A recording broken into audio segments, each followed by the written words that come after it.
So welcome to 2001. It's Intro to Theory of Computation. So what we're going to do today is quickly go over the administrative details and let you know the various things that you're supposed to do this term. And I have, I guess I have a bunch of slides which are a review, just overview of the course, and we can either do those or not. I mean, we don't need to do them because there's a recording of me doing it last year. So on the screen here, you see the course webpage that hopefully you figured out how to get to already. The link is up there, and it has all of these various links at the top. So the link to Jeff just brings me to my homepage, and then course information has everything to do with this specific term. So let's go over to that page. So this is courses 2001, as opposed to the other one had syllabus on the end. So what do I want to encourage people to do is to turn on the video. And I have to say, we're doing really well so far. There are a bunch of nice faces up there. And so that I feel like I'm talking to somebody.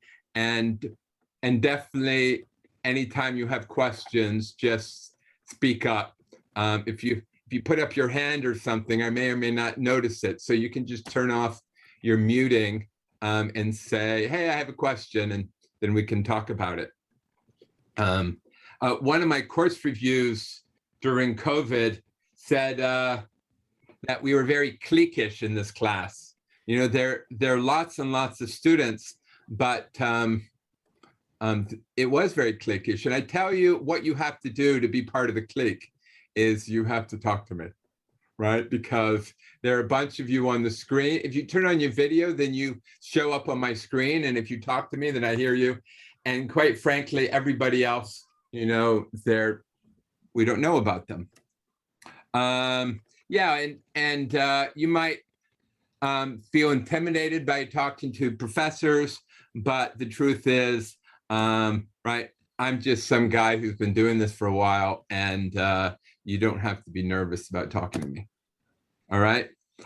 There is a forum in which you can ask questions and answer other people's questions, though I would say the last year or two, what happens is people do that kind of thing on Discord, and so not that much happens on here anymore. If somebody has a Discord page, you can send it to me and I will link it to the web page if that's helpful. So in this course, I've taught this course many times, and now I have recordings of every little topic from previous terms that you can watch. And so what we're going to, so I guess there's the whole thing about, do you do things on your own or synchronous or asynchronous? And what worked really well last term, the last two terms, is everybody watch the videos on their own. And then during class time, we just chatted. So sometimes, so if you have questions, we answer questions. And I guess what happened last time is when people didn't have questions, I kind of gave a few more lectures on, and some of those then were uploaded. So there are plenty of lectures to watch. And if people don't have things to say during class, then we'll chat about something else. All right.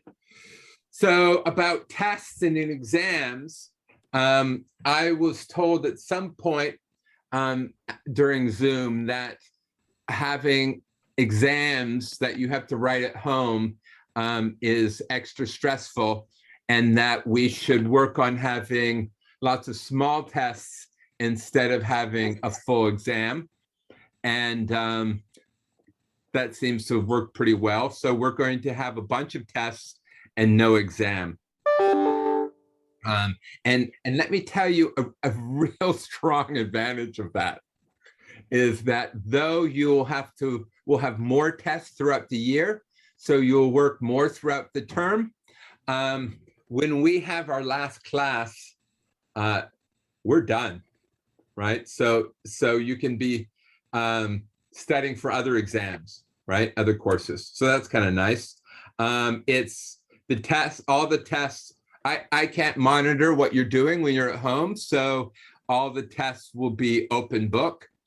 Though I do try to make the questions hard so that you can't just Google the answers, right? And I ask you, try not to search for answers other places. So I've always had tests be an hour and a half because we have an hour and a half class, right? But so I'll keep designing the test so that I think you can write it in an hour and a half. But different people have different schedules. Maybe somebody's zooming in from Mumbai here. So I'm going to give everybody, I'm going to give a 24-hour, actually, I think it's changed to being longer than a 24-hour window in which you can do the tests. And then people then ask, well, is the test only an hour and a half, but you can do it when you want? And that would be way too complicated. You have an hour and a half to do it. You have 24 hours to do it. What's the other thing is I ask people to work in partners. Why is that? Well, because people are probably talking to each other anyway. So, cheating. So if you're a person who doesn't want to cheat, then I want to give you sort of as equal rights as people who are talking to somebody. So the idea is you can talk to one person. All right, so here again about your partner, right? You work in pairs. I don't want you to feel isolated. I want it to be fair to everybody. If other people are talking to other people, you need to be able to talk to somebody as well. The best way to learn material is to teach somebody else. So ironically, you might think the way to get a best mark is to have a student, a partner who's really smart, but having a partner that you can teach the material to is probably the best way for you to learn the material.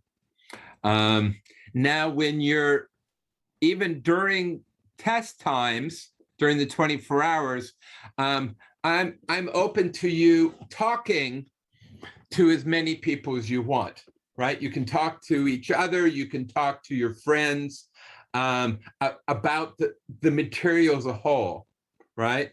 But the request is that you don't give test answers to anybody but your partner. And quite frankly, it's in your best interest because your mark isn't based on the mark you get on a test. Your mark is based on the mark you get compared to other people, right? So don't share test answers. And let me emphasize, I don't mean, when you have a partner, I don't mean you split the questions in half, right? Each of you should do all of the questions and work on them together or share. Maybe what you do is you each do all the questions and then you get together and you share to see if you have the same answers. Here's just a little technical glitch. Every test, there'll be couple people who start answering questions before they put their partner's name on the test. All right. There's no reason to post answers on CrowdMark until, the last minute, right, just before it's due. So the problem with if you start answering questions before you put your partner's name on it is that then you can't put your partner's name on it. it refuses to let you change. So if that, try not to have that happen, because there are a lot of you, but if it does happen, then don't panic. The person whose name is on the work can email me and say, hey, I did this with Bob. Here's Bob's address, email, and I will add them to the list. All right. If you, so to get a partner, if you know people already and have somebody you want to work with, then that's great.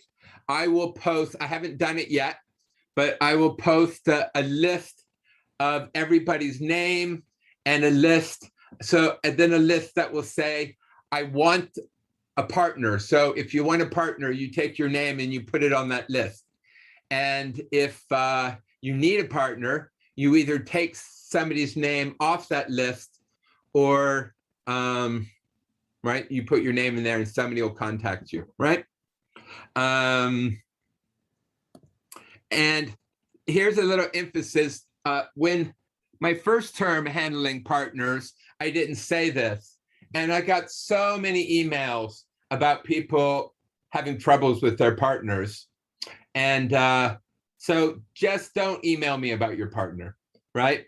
So I guess maybe up here I didn't say it. If you feel your partner didn't contribute to your work, and you can tell your partner that you're not going to add them to the test. And if you really, really don't want a partner, I won't force you to. But all right, if anybody have any questions, you can holler at any point. Professor, you mind if, Professor, can I ask a question really quickly? Anytime. Just to reiterate regarding the test policy you had, so we have the full 24 hours to the full time frame to do it, correct? Yes. Okay, so it's not like you start the test and you have 1.5 hours to do it? No.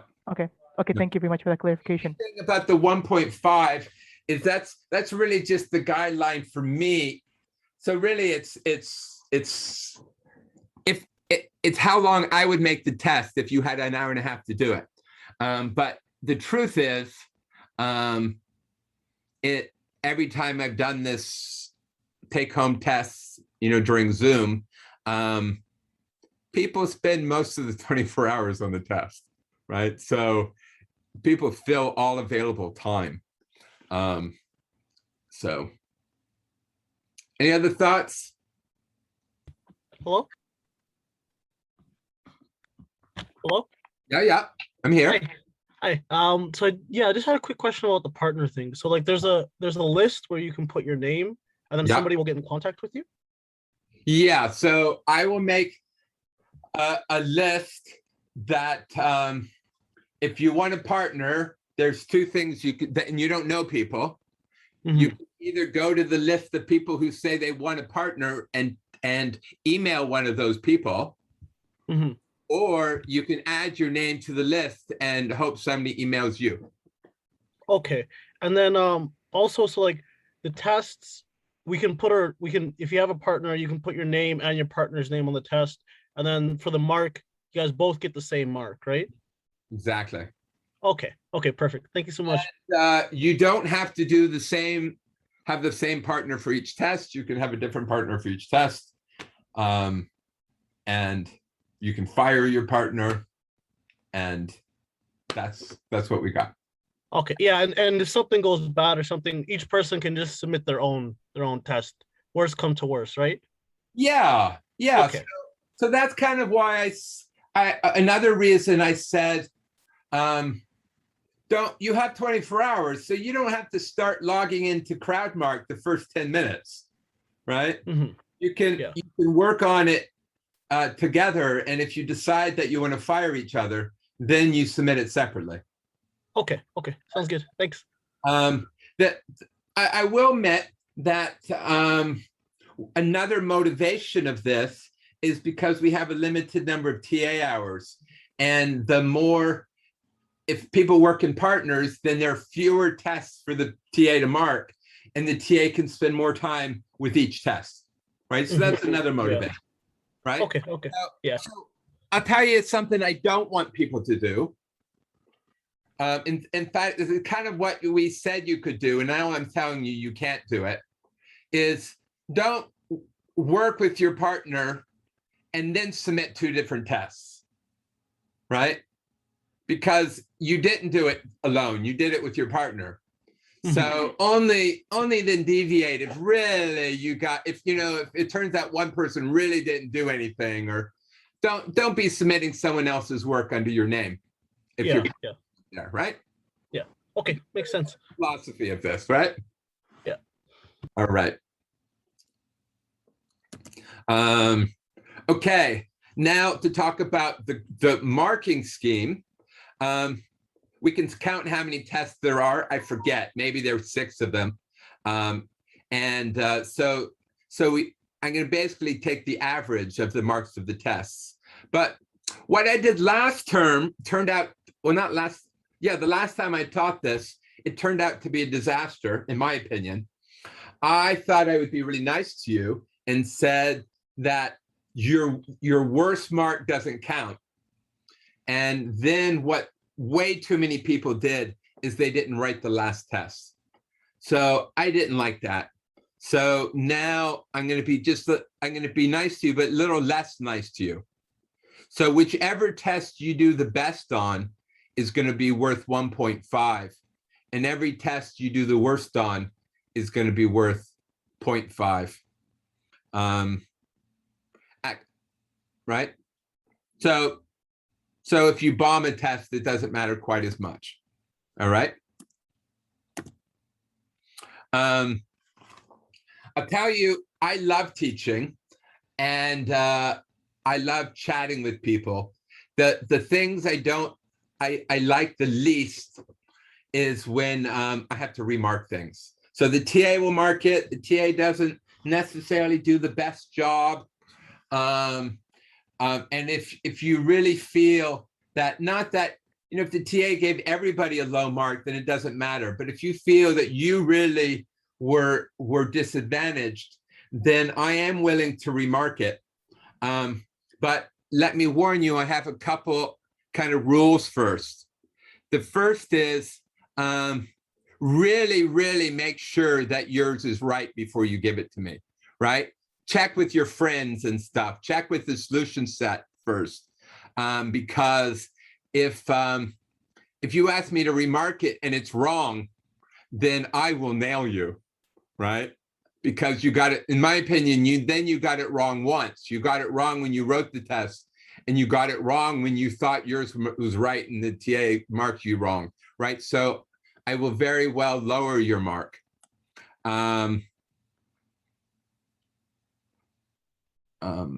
Yeah, and also I guess I forgot to say that here, but if you get, according to this, if you send me, you want me to remark something 20 minutes after I post it, then I won't believe that you did this, right? So wait a day or so to at least pretend that you're studying it before you get me to remark it. Okay. Here's another thing. I wrote this particularly because when I taught 1090 last term, 60% of the class got an A. And the university has a rule that I can't give more than 30% an A. So I lowered some of I still gave 40% an A, so it broke the university's rule, but they wouldn't let me give 60% an A. So I'm just specifying here that this mark here really doesn't have any meaning, right? You get a 70%, you get an 80%. It has no meaning, because what I'm going to do is first, that if one test people do really, really well on it, then I'm going to scale the marks for each test so that the average and the mean are the same for each test. And then I'm going to sort the students based on that mark, and then I'm going to just decide how many gets A's and how many gets B's. All right. As a general rule, I fail I don't fail all that many people. I've generally failed like 5 people out of a class of 100. And maybe a 9th gets an A+, and about a 9th gets an A, and about a 9th gets a B+. All right. I have this other thing, which maybe I should remove it here but when you only have an hour and a half to write the test, and people, then leave a question blank because they didn't have enough time, then I give people 20% for a blank question.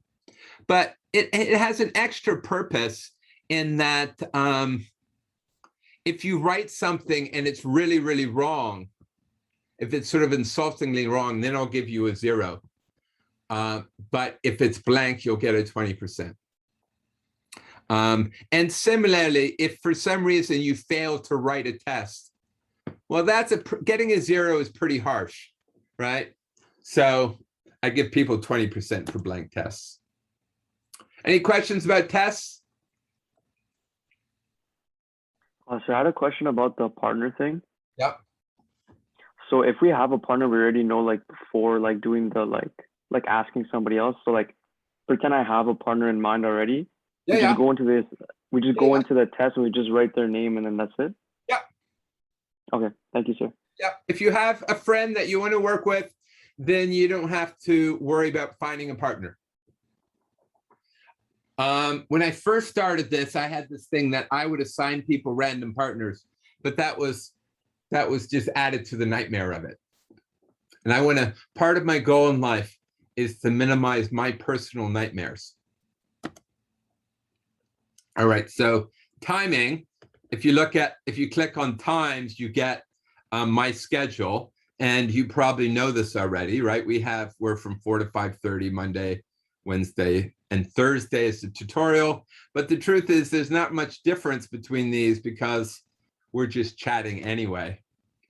This is the dates file, and here are all the dates of the term. Here's the tests. All right. So I've got tests scheduled from 8 a.m. on Thursday to 11 a.m. on Friday. And I guess I wanted it before I had it until 8 a.m. But people were staying up all night, and so I thought if we stretched it a little bit, then people wouldn't have to wake up at 8 in the morning to submit it. Anyway, that's a pretty healthy time period. And then you'll see during this tutorial, the tutorial from 4 to 5:30, it falls within this block, right? Now maybe this isn't good because that means there are a lot of hours between when you get it before you talk to me. Last time I did this, you got the test, and then a few hours later, you talked to me. So actually, maybe I'll change this. Maybe I'll change the test from 2 p.m. Thursday until 2 p.m. Friday, or 3 or 4 p.m. Friday, so that you have a chance to talk to me right away. I think I'll do that. All right. See, everybody understand what I'm saying? So at this period from 4 to 5:30, we're going to have a tutorial just like this, in which people can ask questions about the test. In fact, what I did before was I kind of actually give a lecture reading the test to people. And I was surprised to learn during this process just how much of a challenge people had with reading the question. Somehow, if I read it and chat about it, people understand it a lot better than if they read it themselves. All right. So I'm going to change this test time so that it's closer to the tutorial time. All right. So what else do we got here? All right, so now, if you go to the syllabus, there's all these topics, right? Lots and lots of different topics. And each topic at the various times in purple, it says when I expect you to watch these videos by. All right. So September 13th, I don't know when that is, about a week from now, on the Monday, I expect you to have watched these videos, right? And so you can see it in this chart here, right? September 13, S is for September, September 13, you're supposed to watch these various videos. And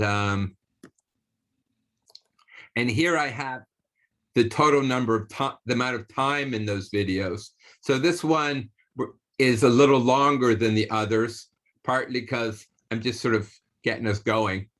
So the total number of, if you look at the times of all these, it adds up to 4 hours. And then this symbol here with the earphones is the video from last year that you're going to be watching. So if I make any video special for this year, I will post them with this thing. And some videos have this symbol, and that means you can watch it if you want more details. It's going to be a longer thing recorded from. So I used to cover more material, and I've been decreasing what I expect from you.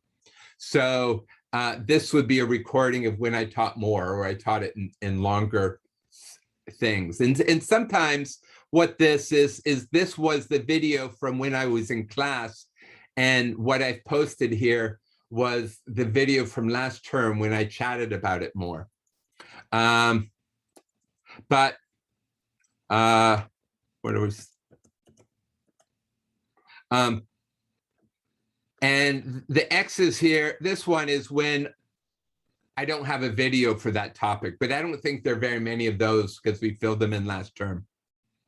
And one thing I can ask you is if you find one video isn't as good or doesn't work, or you watch a different video and you like it better, or you like the video that we did in class, then let me know and I can update them for future years.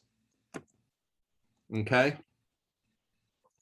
The other thing is part of the reason I've sort of shortened things. There are a couple of reasons I've shortened things. The one reason is I found that this course was just too esoteric, had too many hard proofs, and I was complaining about it since I first started at York. And but people said, "Oh, these other professors need it." So then at one point, I'm embarrassed to say how long it took. I finally went and asked these other professors, and it turns out that when they teach it, they didn't teach the hard proofs. So I started cutting out some of the hard proofs. And the other thing is, I'm leaving a couple weeks at the end because I hope to do some machine learning, because students found that they enjoyed that. All right. Here's another thing is some people find watching the videos to be slow because they're on a slow internet. And so their video doesn't quite work as well. Maybe you're in some other country. So if you click on here, it took me about a day to put this together, so I hope that somebody appreciates it. It's a zip file of everything. So if you download that and unpack it, it should act like the online thing, except it will be local on your computer. When we chat here, like right at this moment, I will post the new videos. I'll put them up here. Right? I put them up here unedited. If if something seems particularly good for a topic, I might add it down below. So it'll only go down below if it was, cut out for a topic, but just our chats will be put in these new videos here. This is just said about these slides. There are thousands and thousands of slides. Don't print them because that'll take too much time. And if you find any typos or mistakes, let me know. I guess I was saying, be sure to come to class, but now we're Zooming. You can, in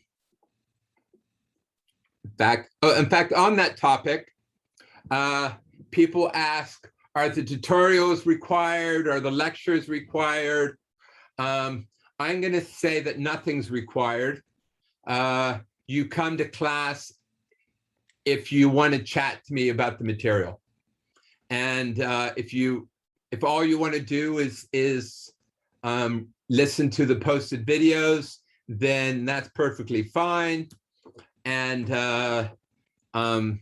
if you want to listen to what we chat about, that will be posted on the video as well. So you're flexible to do what you want. Oh, there's a table of contents at the top of the video, of the slides. Don't print them. Keep track of typos. Come to class. All right. Any questions? Are people good here? Professor, I have a question. Yeah. So on the table that you indicated the tests, kind of the schedule, Yeah. I didn't understand what those, for example, right beside T1 is TM. What does that mean? DFA, NFA. Oh, What are those? you see Turing machines? Oh, okay. So here you're watching videos about Turing machines, and then test 1 will be about Turing machines, right? Oh, I see. Here you're doing material about DFAs, right? And then test 2 will be about DFAs. Okay, and what are those ranges, like 0.00? Is that like, are we following a book here, or is it Oh, like sections from? right. So see this slide right here? Oh, the slides. Okay. So here, here you're supposed to, right now you're supposed to watch between 2.1 and 2.4. So if you come up here, it's 2.1 to 2.4. Oh, okay. See, thanks. Does that make sense? Absolutely. Thanks. Right?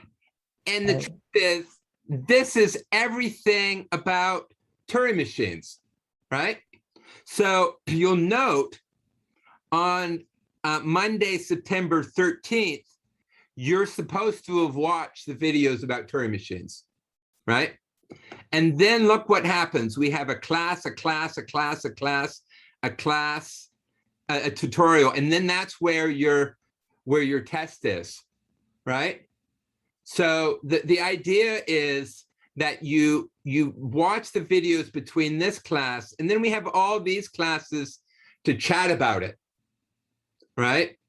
And then you'll have a test, right? Compared to the DFA stuff, here DFAs is 3, right? So you're supposed to watch DFAs this time. Oh, I lied to you. See, there's two. Turing machines is 2. So you watch some of it here and some of it here, and then there'll be 2 more classes and then a test. That seems more, right? You follow that? And so here then you watch DFAs here and here, and then there are then there's a class and a class and then a test about DFAs. Right? Does that make sense? Yeah. Hi, Professor. I have a question. Yeah. Actually, I have 2 questions. So, firstly, I'm sorry I must have missed it, but could you repeat the course breakdown, like what percentage each test, etc., will be? Okay, we have 5 tests, and the tests that they're all, first assume they're all worth weight 1. Okay. And then the test that you do the best on compared to other people is not worth 1, it's worth 1.5. The test that you do the worst on is worth 0.5. Okay. And that's it. Okay, thank you. And the other question was, so those lectures that you posted that had the explosive sign on it, which meant it covers more than it's needed. So do we have to watch all of them, or do we have to watch part of them? No, the whole point, video covers more than needed. That means you don't need to watch them, All right. right? Okay, thank you. But it is on the topic, right? They were lectures that I gave previous years when I covered more material. So, so it's possible that you'll want to watch them in order to get a deeper understanding of the material, All right. right? I mean, maybe we could say if you're wanting to do really well in the course, then if you watch the extra things, then maybe it would be good for you, right? Oh, also, I guess another thing I found is that some people tell me that they watch my videos over and over and over again, right? So if you're going to be watching the video 3 times, then maybe the second time you'd want to watch a different one. That makes sense. Right. Yeah. Thank you. Any other thoughts? Professor, do you mind if I ask a question about the material in the class? Oh, well, yeah, we're getting to that in a minute, but yeah. I was just going over the introductory slides that you posted about predicate logic. I just had a question about computability.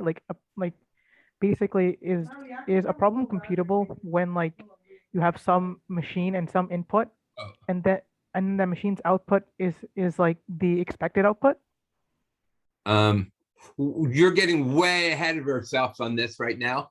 But I guess tutorials we can ask questions, but a problem is computable if there is an algorithm that on every input gives you the right answer. Okay, thank you very much. Sir, can you, so we have all the symbols. What does the Winnie the Pooh mean? Oh, I think it means nothing. Nothing, just.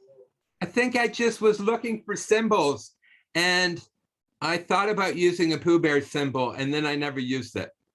Ominously there. Just... Nothing, never mind. Yeah. It looked a little small. Wasn't standing out as bold enough, so that's why I didn't use it. But I love Winnie the Pooh, so that's why I kept it there.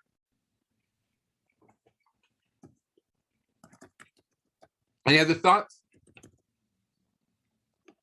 Sir, just to clarify, so our mark is completely made up of the test, right? No.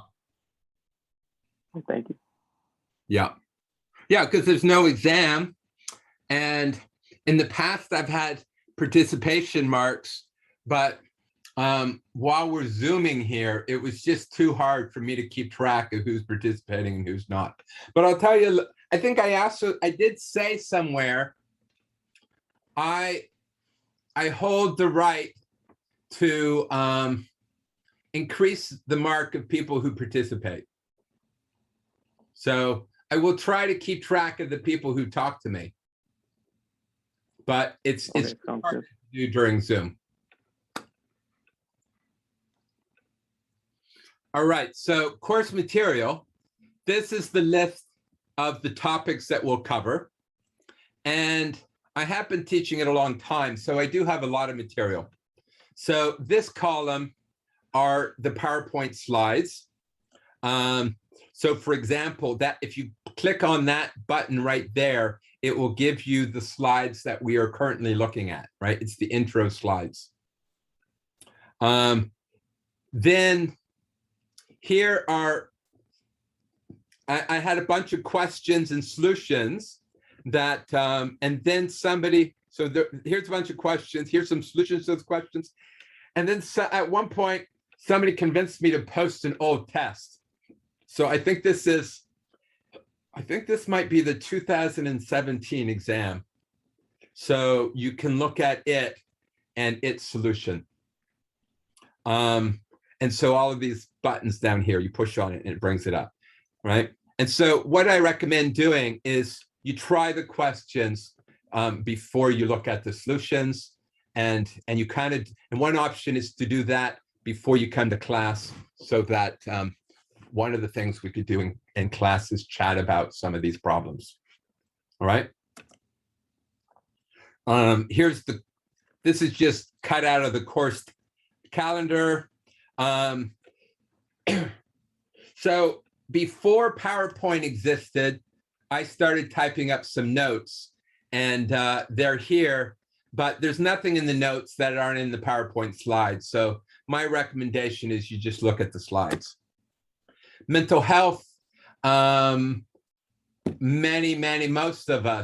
of us certainly struggle with mental health.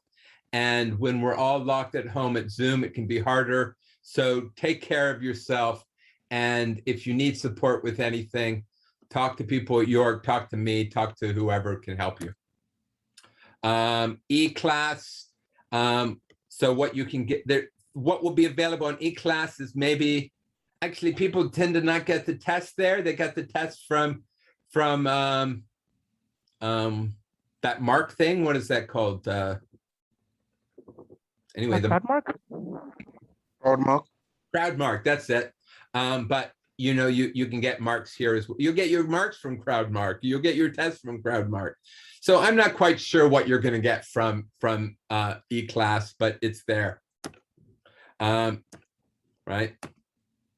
So there's the Zoom that you're all on. There's a forum which people can ask questions. But I think I've said already that you can put a disc. If you give me a Discord thing, I'll add it right here. Link to get, yeah. The thing about, like, just a couple of slides ago, you like, I got, I don't, well, what was my question about? Yeah, so I wanted to know whether you were going to send us a link to the CrowdMark. When there's a test. When there is a test, yes. Yeah. Okay, thank you. Right. In fact, I always do it ahead of time, and CrowdMark has this thing where I can say, email it to people at this time, and then have the cutoff at this time. So CrowdMark does it. CrowdMark emails it to you automatically.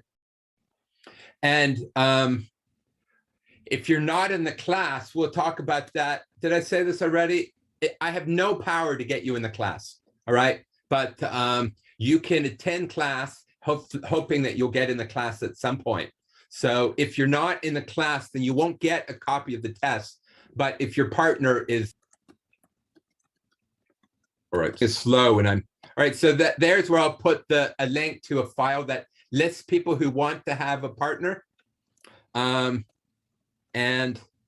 this is what I just said is the class, the last I checked, the class has 155 people in it. They're not supposed to be bigger than 100. I'm personally happy with anybody being in the class, but I seriously have no power to get you in the class or not get you in the class. So it's their job. And so don't bother asking me if I can let you in the class, because I can't do it. Right? So that's what I said. I guess this little note here talked about you mail to the undergrad office if you want to try to get in the class. You mail to audit if you want to get into E-class, even if you're not in the class, and you can just watch these Zooms, right? There's really not much on E-class other than. All right, so then this is again saying, what are we going to do during our time here, right? You should by the month. So then I was told that if I make you watch 2.5 hours of videos, then I don't need to meet with you as many hours, right? So if we don't meet all this time, that's coming. So as long as people show up, I'll talk to you, and we can talk about the material. You know, we can review things, you can ask questions, practice tests, get ready for the tests, and we can skip some. This says, if you email me, I'm teaching 2 courses, so I already get emails that say, ask me about a course, but tell me which course you're asking me about. I like pictures because I don't remember anybody's, I don't remember what people look, their names. All right, any questions about administrative things?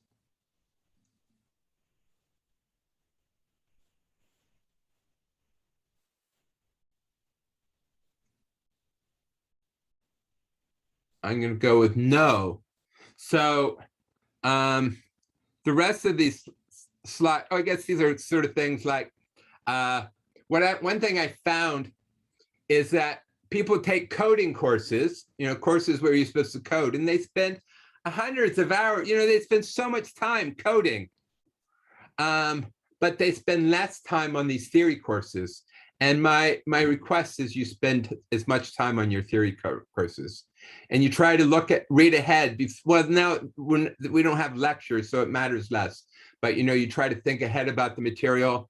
And when you hand in your tests, try to proofread them. You have 24 hours, so proofread your tests before you hand them in so that they're readable, right?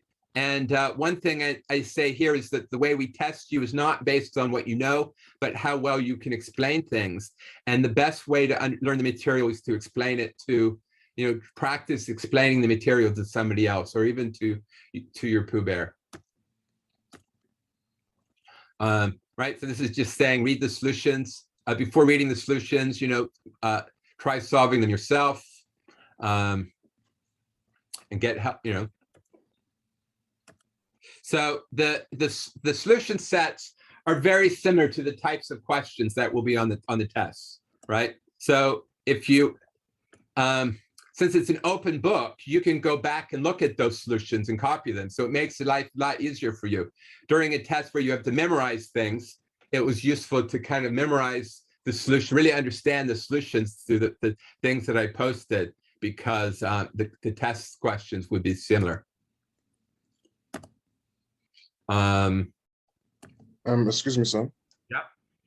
Is it that you would give us assignments that are not mandatory, but are still similar to the test? Yeah, remember I showed you that list of questions. Those aren't mandatory. You just do those as you want. Okay. Right. So those questions are the questions that are similar to the test. Yeah. So the test that I had posted there, this course, there's not that much room. The test questions are pretty similar year after year, right? I try to make them a little different so that you can't copy them from previous year. And please, don't give one of the things I hate in the world is those websites that post solutions to my tests. Never give those to try not to make my tests available to anybody outside. But I do have, I do try to come up with new questions every year. Hi, Professor. Yeah. I think you said something about having to enter a Zoom class for a test. Does that mean you have to be in a Zoom meeting during the test? Sorry, I didn't hear any of that. Just say it again. I think you said something about us needing to be inside a Zoom meeting in order to gain a test or something like that. Could you just clarify that? Yeah. Yeah. So I'm going to move the time of the test slightly so that you get the test. You first read the test at maybe 2 o'clock in the afternoon, and it gives you a chance to read over it. You read over the test and think about it. And then during our tutorial time, from 4 to 5:30, we will have a tutorial, right? We will Zoom it, and people can, and we can talk about the test. The only thing that I really, really request is that you don't give answers during the tutorial, right? You don't say, question 5, is the answer 8, right? Because now everybody knows the answer is 8. Okay, So suppose we understand the test perfectly, then do we need to attend that tutorial? You don't have to, I kind of said you don't have to attend anything. Okay, great. Thank you, sir. Yeah, you know, during a normal test, if we were at school, we were in a classroom, some professors don't let you ask questions and some do. I'm always of the form, people should be able to ask questions. So that's what the Zoom meeting is about, is so that you can ask questions during the test. Now you can still email me as well. You know, if you have a question, you could email me, and I will try to keep up on those emails during the test.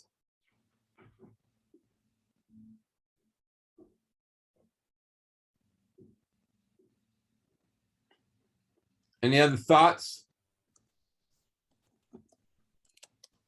So this is all about abstract thinking, recorded in the other recording. So we could go through these slides, which is an overview of the course, or you could watch the video from last term on the overview of the course.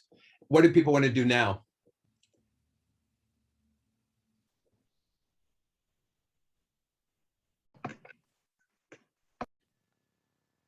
I think an overview of the course material would be cool. All right. As I said, you could watch it. Your topic will be, it's a model tape. And you might think, use Java. Why do we need to learn about a Turing machine? And the one is that it has some historic. Two, it teaches us how to think abstractly, which I think is useful. Learning how to think abstractly is useful. It's definitely not practical, right? So I think most professors, that's kind of cumbersome and hard to do in itself. But what I try to do is try to take and put on top of it layers of meaning so that you can see how do I get intuition and meaning from these abstract and a Turing machine. We're going to first write kind of pseudocode. I call it Java code, but it's really just sort of pseudocode and compile it into a Turing machine, right? So every test I've ever had on this subject before, certainly in the last many years, and I've made up your first test. Give you Java-like code, or I describe the algorithm, and you have to write the abstract Turing machine transitions. You have to describe this Turing machine. So that's the first topic, about finite state automatas. So they happen when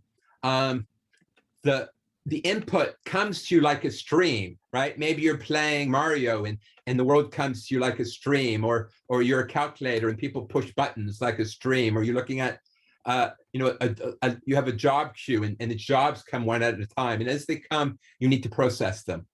And so this is actually one of the topics that the various people in the department were keen that students learn, is because say you're in engineering and you want to build a Coke machine, then you want to say, well, my Coke machine's in this state, I receive an input, I move over to this state. Then I'm in this state, I receive an input, I move over to this state.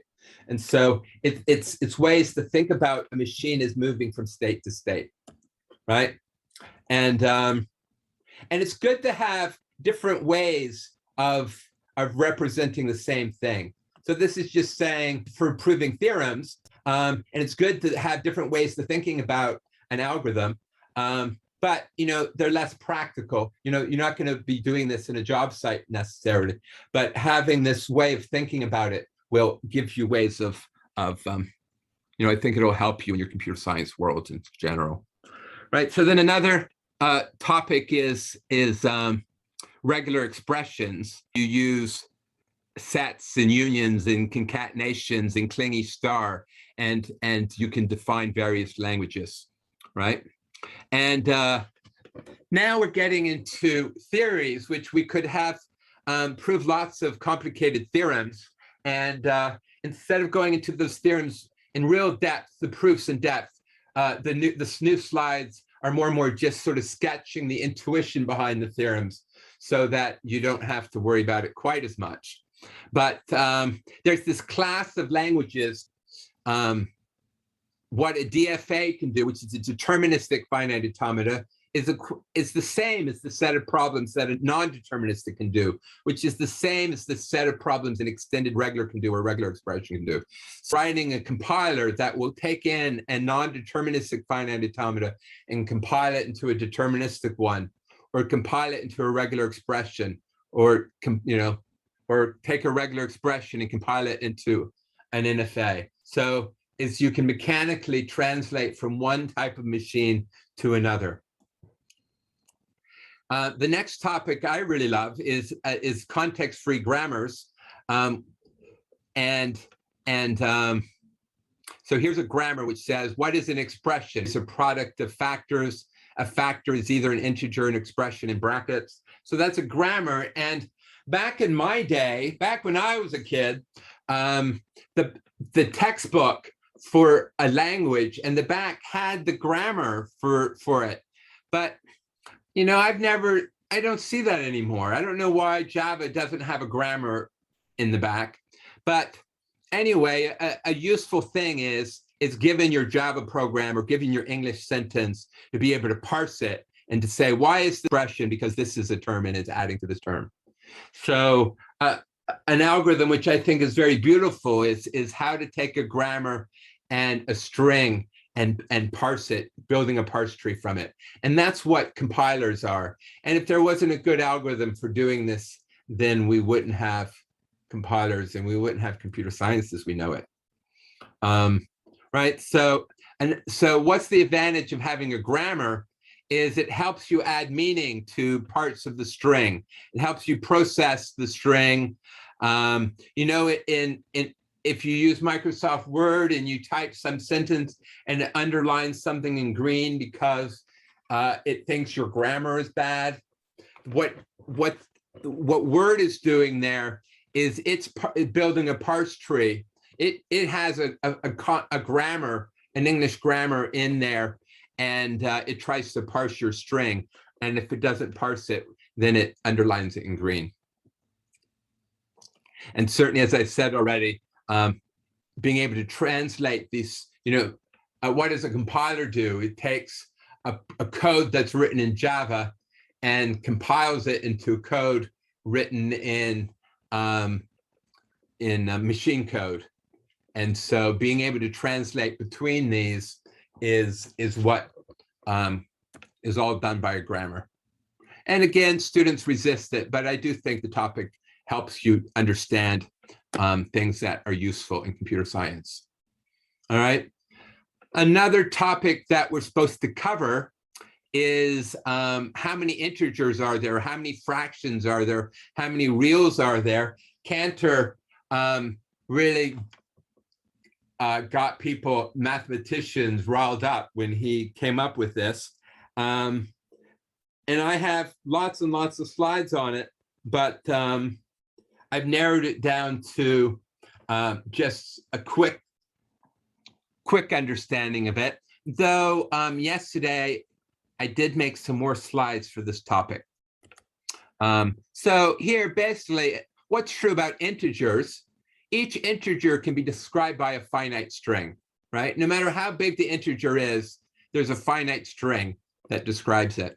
And similarly, each fraction, what's a fraction? Like 3/8, right? It's described by a finite string.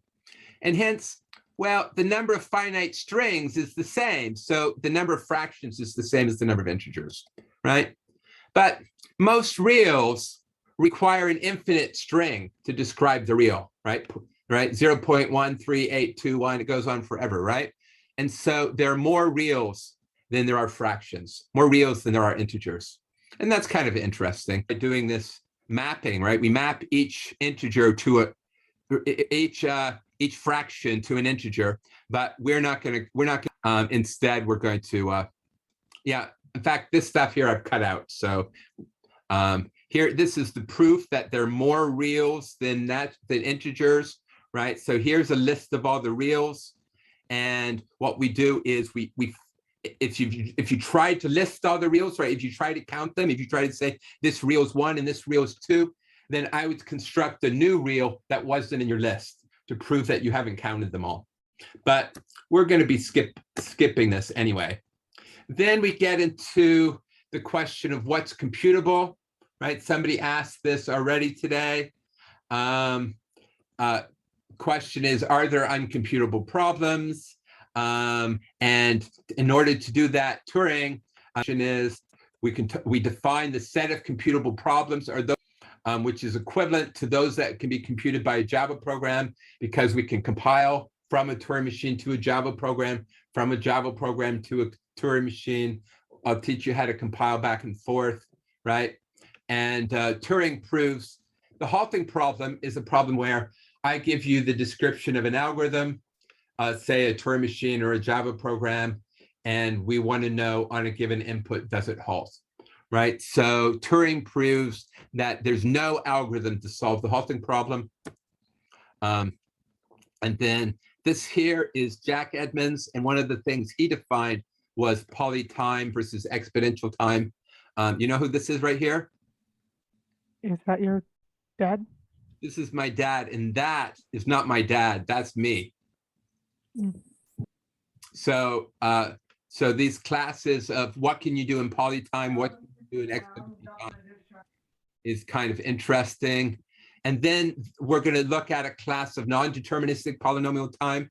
It's the famous open problem in computer science. It's the difference between how long does it take you to find a solution versus how long does it take to verify. If somebody were to give you the solution, can you verify quickly that it is a good solution? So we'll study that sort of topic. And then one thing that Cook problems are complete, meaning if you could solve them, you could solve all of them. So SAT is the problem. I give you a circuit and I ask, is there an input that makes the circuit output yes? And then we're going to do reduction. Say if you had an oracle to solve one problem, then you'll design another algorithm to solve another problem using this one as a subroutine. So we're going to spend a certain amount of time doing reductions, right? Right, given an input to this other problem that we have an oracle for, the oracle will tell us the answer, and that will help us get the answer to our problem. I like to spend a little time on Gödel's incompleteness theorem. It's not part of the course, but it's way cool. But if you take logic from me, we'll do that there anyway, so maybe we won't. And so this just says, and it's good to take complex things and think about them in simple ways. I don't know why that slide was there. And then machine learning, wanted to be able to teach machine learning to you guys. And it suddenly occurred to me one day that this course is the theory of computation. And what is machine learning? But it's the method of computation. So we can cover a certain amount of the theory.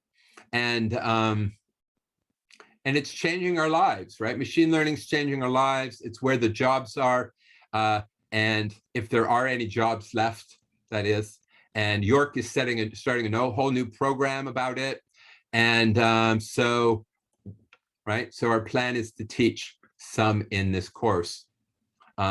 So a couple years ago, I got approval from the chair to do 2 hours of machine learning in this course. But I've been making it a little longer every term and nobody's complained. So currently, if you look at the schedule, we have 2 or 3 weeks that we can do in machine learning. And I think so far people have always enjoyed it, right? So hopefully it'll help you get a job, help you understand the world. I find the whole topic oddly spiritual, right? How can you do this simple task and create something that is complex like life? And hopefully someday we'll get it more of a formal part of the course. All right, that's all I had. That's the course, right? Everybody got that? Yeah, bro. Yeah. Yes, sir. Yes, sir. Yeah, this is great. I love it. Excellent. So no one else got lost like halfway through? Yeah, no. I But did. I mean, maybe a little. overwhelmed. Like, you have the slides there too, so you can just read it after. If you did understand everything I just said there, then you don't have to take this course. I wasn't even paying attention. Exactly, I wasn't even paying attention. Yikes. So it's just gives you a flavor of the kinds of things we're going to do. All right. I like how many people have their videos on. You guys are fantastic. Were you expecting a lot less? In the past, maybe it's because it's the first day. In the past, I found I consistently had 6 people talk to me. That's decent, I think. Wow.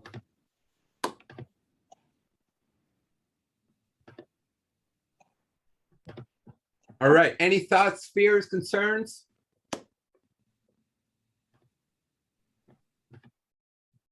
I have a question, sir. Yes.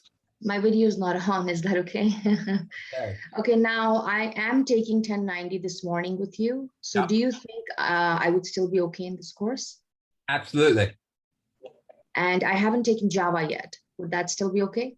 Absolutely. Oh, I'm so happy.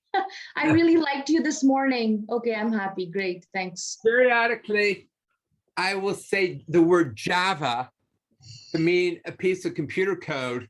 I could just as well say Turing machine or C or something. At no point do you need to know Java. You just need to know sort of once in a while. I mean, this course is, so in both courses, I assume that you know absolutely nothing. And it's a good assumption. That's great. Okay. Generally, people do know absolutely nothing. And if you were in 1090 this morning, you'll see we started right at the beginning. Yeah. And in this class, when you watch the videos start right at the beginning. And then if there's something you say, I don't understand that, then we'll go over it. Yeah, I kind of watched a little bit of the predicate logic, and I guess I didn't understand, but it's very interesting, and I'm looking forward to both the classes. Thanks. Thank you so much. So question, you didn't understand what we did this morning? No, that I understood, but I watched the videos from this class. And it was about predicate logic, and it was a little complicated, but I think I can handle it. I'll be fine. Yeah. So let me tell you, so one of the reasons I started teaching the logic course is because people come to this course and they come to the other courses I teach, and they don't know the basics of logic, and then we struggle. So there's times when, in the past I used to make people, I covered a little logic at the beginning of this course, but this year and last year I didn't do that. Instead, what I've done is whenever it comes up in the material, then we cover it right then. So. I see.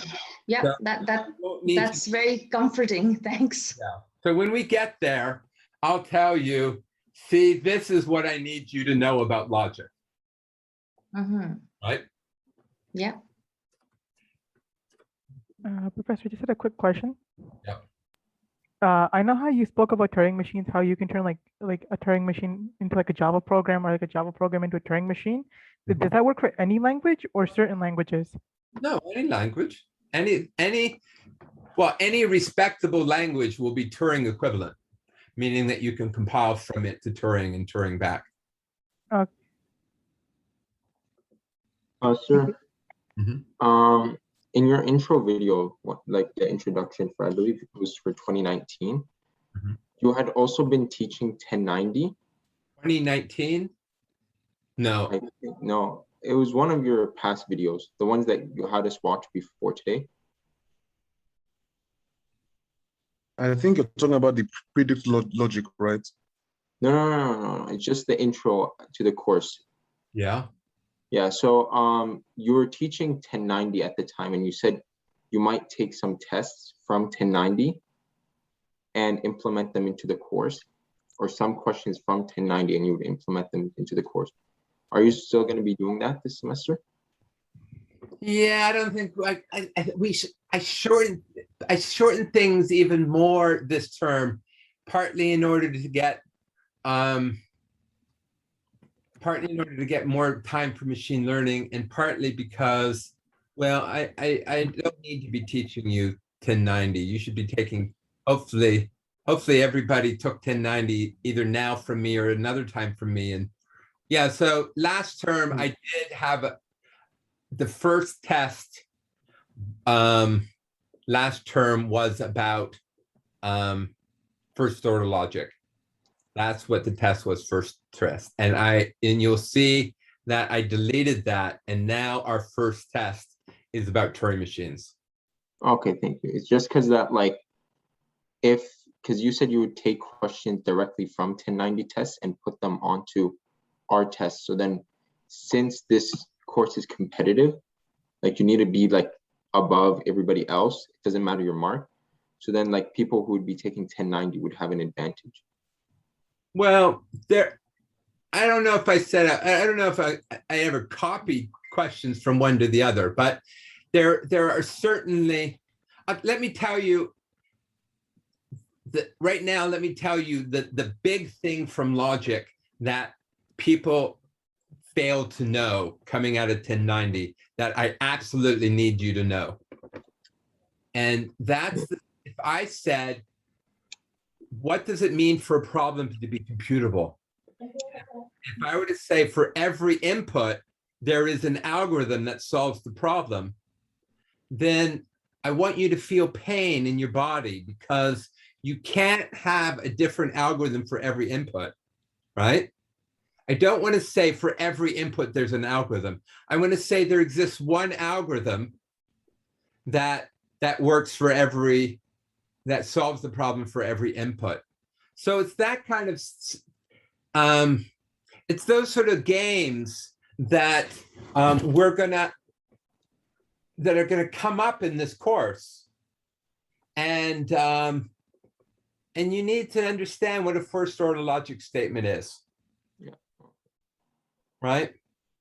And so if I'm going to say right now, if you didn't understand what I just said, you should learn a little bit about first order logic. Yeah, no, I understand. I get the point. Yeah. The things I require from you from logic are not very hard, but they require an understanding, right? Which I don't think people got from taking 1090 in the past. I don't think people left it with the understanding that I need them to have. Okay, that makes sense. Thank you. Sir, I have a question. What other courses do you teach? I teach third year algorithms a lot. So I have two sections of it one section of it next term. Maybe I might have two sections of it next term. And so those are the three courses I'm teaching right now.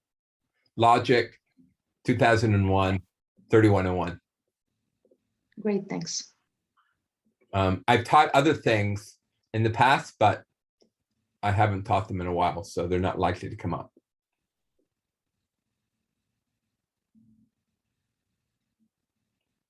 So yeah, hopefully all of you will love this course and love working together with me, and you'll all sign up for 3101 next term. I have a strong feeling I will end up being in your Hopefully. class again. There were people last year who were in 3 courses. They were in my 1090, they were in my 2001, and they were in my 3101, all in the same year. So we, and they turned on their camera. So we got to know each other. Okay, next class I'll turn on my camera. I'm not groomed properly today. For sure. I'm not groomed properly either, but it matters less. I did trim my beard last night, though. All right, any other thoughts?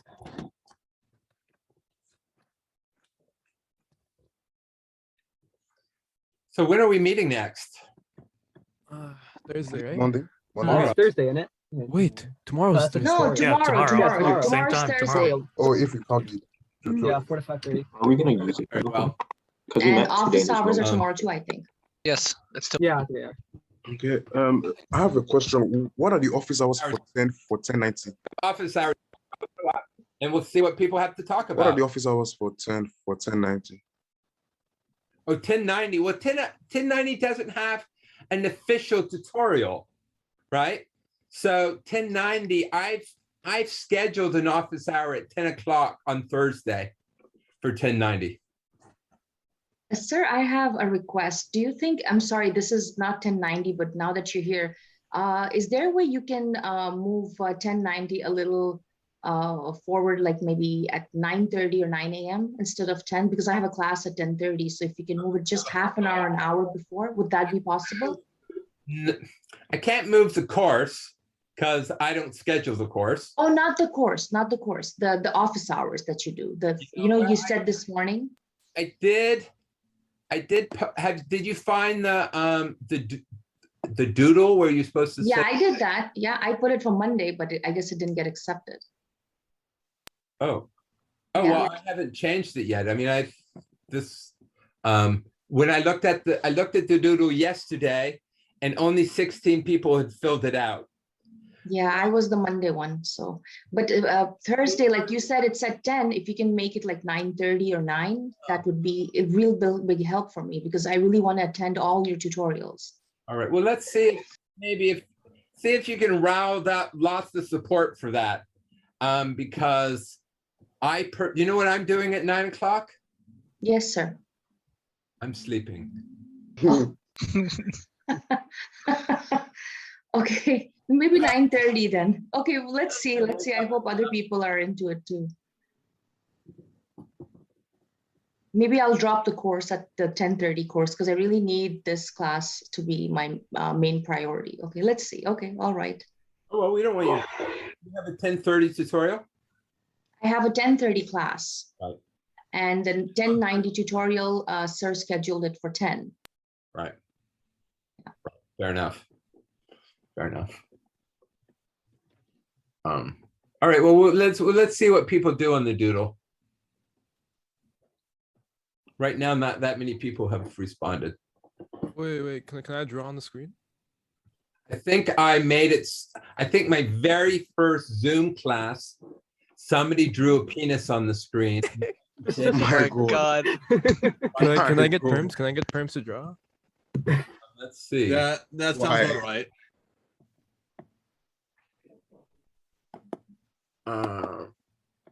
Security.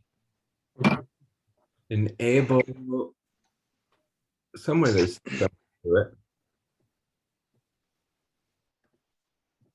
What do you want to draw? Don't worry. I'll make sure it's PG friendly. All right. Well, I have to. No, but I mean, I have to figure out how to do it. I also wanted to ask another question, like on like the start, like can you go back to one of the slides earlier, like extremely early, the one talking about the timetable. All right, I think. All right, the time. What do I got shared here? I think I only was sharing the. No, like you have the timetable, like of when like this week you're going to be teaching the course. Then on Monday you will have a class, like that timetable. Then on a Thursday you have this. Hello? Do you see the timetable now? No, I don't see anything. Here, let me reshare. There's the. Now, can you see the timetable? Oh yes, I can. No, well, this is the one I'm talking about. Like there was a one in white. Oh right. Broke it down even more on the slides. I think he's talking to the one with the sections. Yeah, the one it broke it down even more. It's the days one.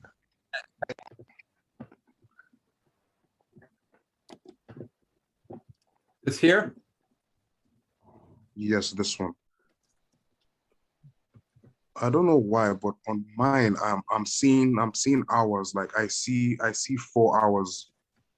or whatever on it. Oh, this one is for 1090. This is for 1090. Oh, that's 1090. Oh, you're This- right. I went to the wrong course. That wasn't smart. Oh, and the internet's very slow. Okay, here we go. It's this button I wanted to push. And then dates. Here we go. All right. What's your question about this? Yes, this 2.3 hours, this 4 hours, like, Yeah. is it how much video time we're going to be watching? Yeah. Yeah, but when I check, like, you know, the actual videos, it doesn't seem to be that much. Like from the 2.01 to 2.04, it was only like a little over an hour. So Oh, you know, you might be right, actually. This might, I shortened everything, and maybe I didn't, I forgot to change it here when I shortened them. Yeah, that's good for us. yeah, Yeah. because I wanted to know whether there was extra course that we didn't know about. Maybe I need to update that. Because here, Because if you just scroll down, like here, the video, just scroll down right? from here, you And that's it's just so you add these numbers up. yeah. And if it doesn't add up, so maybe I forgot to update that. I had it all on a spreadsheet, so I could, but maybe I didn't update that correctly. I'll check on that.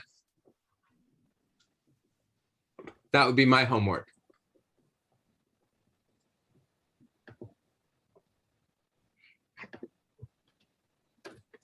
So I have a question. Yeah. So the best way to prepare for the test is go over your lectures, study them, and solve the questions that you posted on the chart. Uh-huh. Yeah, that's it. And we should be prepared for the test. Uh-huh. All right, thank you.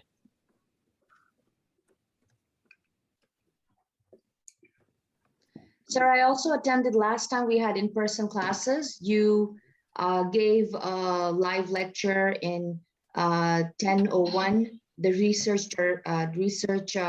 directions in computing. Mm-hmm.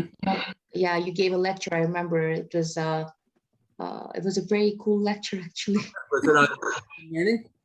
Yes, it was. Yeah. So This was just before everything closed down. So this was like 2020 winter term. So that'll be very much like these intro talks here. It'll be the same topics as these here. So if you watch this, it'll be the same. I see. Just the first hour will be the same, and then I go into more detail. Mhm.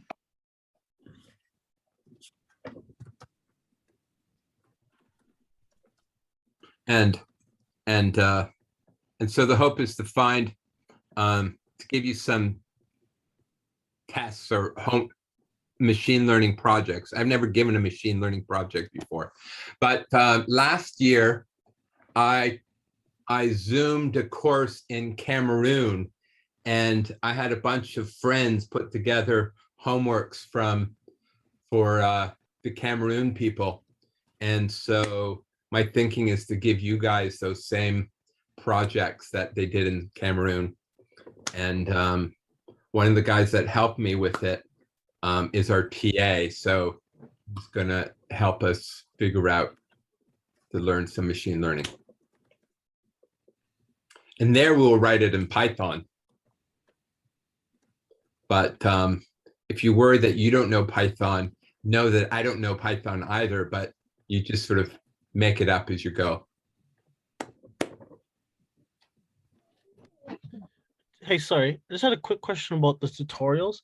Like they're kind of just for asking questions. Like we're not going to be going over material or like re-going over material in the tutorials, right? And the classes. Yeah, okay. Okay, so it's basically like they're both just kind of like Q&A sessions, eh? Yeah, just what we're doing right here. Okay, okay, makes sense. Right. I have a quick question about just like the PowerPoints and stuff that you already have on your website. So all of them are like completely finished PowerPoints. You're most likely not going to make any changes to them, right? Oh, man, you don't know me very well. That was my first class with you. I'm a PowerPoint addict. I need to go to a meeting and say, my name is Jeff and I'm an addict, because I constantly change my PowerPoint slides, constantly. Whenever I'm teaching something and people don't understand it, or it feels like it could be better, I change them and I change them and I change them. I was about to download all of your PowerPoints since you had them already there, but okay. Oh, but you can't. I mean, did you see that zip thing? Pardon? Here, I got a funny screen. So it's if I scroll up, where's my cursor? I've lost my cursor. Sorry. Oh, here it is. If you scroll up, see this old video zip? Yeah. So if you download that, it's a huge file, and it contains all the PowerPoints and all the videos. Oh, yes. So I went into the README, I think, or something. Oh, actually, I just was here, and I just downloaded like a bunch of PowerPoints for each section of the topics. Right. So here, this way you could do it faster. Yeah, that makes sense. Thank you. And then if I change the PowerPoint throughout the term, then I won't change the PowerPoint before a lecture. I'll change it after a lecture, right? If people are having troubles with something, then I'll say, okay, I'm going to make new PowerPoint. And then in class, I'll show you the new PowerPoint, and I'll show you where the new PowerPoints are. It won't be a surprise. All right. But would it be different than the main one, or the one that is in E-class? Only if somehow we decide that we could do it better. We always want to do it better. Oh, okay. Yeah, that makes sense.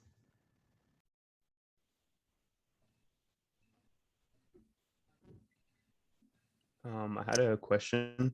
Yep. How important is it to go over the predicate logic slides and videos? I'm going to say that I've cut it out from needing you to do it, right? So here they're all starred, so you don't have to do it.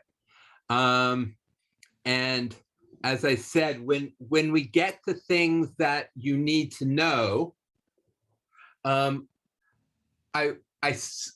they're in the lectures, they're in the videos, and in the PowerPoint slides.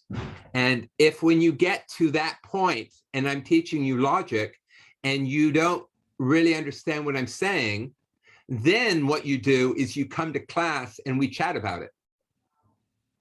Okay, that makes sense. So I would say don't bother doing it now. And when it comes up, know that I think it's really important. So if you're not understanding what I say in the videos, then come and talk to it. Let's talk about it. All right, that sounds good. That just freed up my weekend. Excellent. Yeah, there's way too much there, right? That's way too much you're going to want to. I mean, that's a good hunk of the logic course.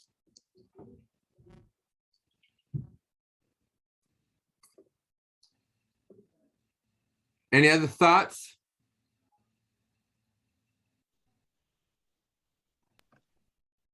All right. We might as well, it's past time, and we're going to be here again tomorrow. So.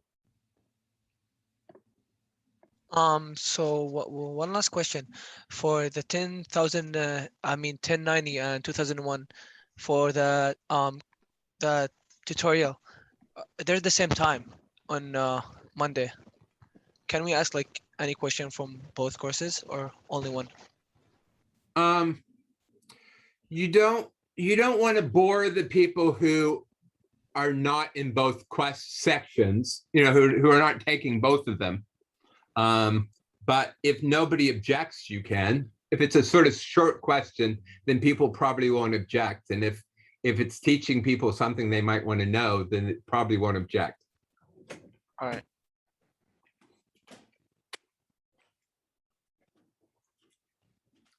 Anything else? Everybody good? All right, let's go. Talk to you tomorrow. Have a nice day, Professor. Bye. Okay.